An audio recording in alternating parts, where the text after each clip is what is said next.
Hello, Leo, Sun, Moon Rising, and Venus Signs. Kamusta kayo? Sana po nasa mabuti kayong kalagayan.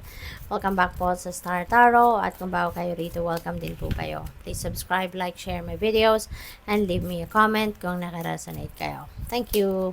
So, tignan natin kung anong mga messages ninyo na dapat ninyong malaman for today. So, we have a change for the better. Ayan. So, this is really a beautiful change, no? This is a positive change. Kasi kung ano man ang magbabago sa buhay ninyo sa ngayon, ito ay para sa ikakabuti ninyo, para sa mas ikakaganda, no, ng inyong sitwasyon. Sabi din dito, do not back down from opposition, show strength and fortitude. So, wag kayong ma-intimidate, no? Kung sino man itong nag-o-oppose sa inyo, kung sino man itong kumukontra sa iyo, kung sino man itong hindi, yung parang meron something na hindi niya nagugustuhan sa iyo. So, wag mong atrasan ito. No? Wag mong iwasan, wag mong atrasan something like that. So, lakasan mo lang ang inyong loob. Alright? So, what else? We have Chairfield. Someone new is entering your life. Alright? Merong bagong dadating sa buhay ninyo. Merong bagong papasok sa buhay ninyo.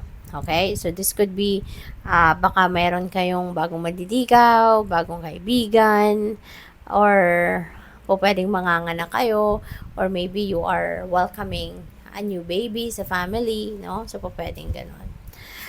What else? We have new opportunities, new possibilities, and path opening up for you. So, merong parang bago, no? So, since we have changed, so yun, merong magbabago yung inyong sitwasyon because of this new person na papasok sa buhay ninyo at maaaring, may mga bagong oportunidad, bagong posibilidad, no? Na magbubukas din para sa iyo. Kaya, congrats sa'yo kasi parang maraming changes, no?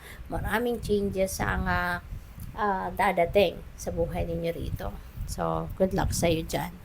We have goldfish, increase in material wealth or spiritual growth. So, merong karagdagang pera, kayamanan na dadating sa'yo. This is additional wealth, no? And pwede rin na merong spiritual growth na paparating sa inyo sa ngayon. So, depende yan sa inyong sitwasyon. We have bag, holy moly, napaka-blessed ninyo, no? Kasi this is something important also that is coming your way. Pwedeng may bagong trabaho, so, this could be related to each other, diba? May new opportunity, so baka yung opportunity na to is yung bagong trabaho, or baka may pay raise kayo, or pwedeng bagong role sa trabaho, no, promotion, yung mga ganon. So, good luck sa'yo, napakaganda. We have Vine, seek out information that will help you. Okay? Baka meron kayong problemang kailangan solusyonan. So, yun, mag-research daw kayo, magtanong-tanong kayo para makuha ninyo yung impormasyon na hinahanap ninyo or impormasyon na makakatulong sa inyong situation. Okay? So, what else? We have Tiger, doing something risky and taking a chance. So, maybe you are going to do something na hindi pa ninyo itong susubukan before. This is totally new for you. You're taking a chance sa sitwasyon na to. Maaring susubukan ninyong lumabas sa comfort zone ninyo sa ngayon, no? Handa na kayong sumubok ng mga bagong kaganapan, bagong sitwasyon, So, this is interesting para sa'yo. Kaya, ayan, so pagplanuhan ninyo mabuti, no, para masiguro din ninyo na hindi kayo magkakamali, or at least meron kayong plan A, plan B, or plan C, no? So, we also have victory. Wow. So, kung ano man yan, pagtatagumpayan ninyo yan, no? Magkasunod sila. So, this is good luck.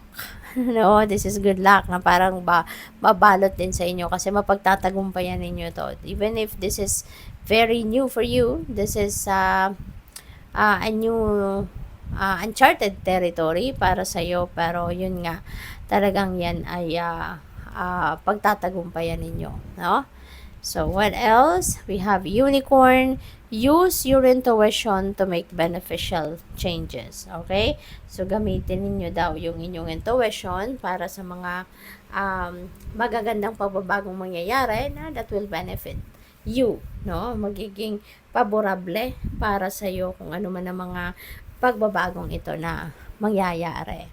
So, what else? We have grasshopper situations in the balance that require careful handling. Alright? So, kung ano man yan, Leo, that is really, that is really something na dapat pag-ingatan ninyo. Kailangan ninyo ng,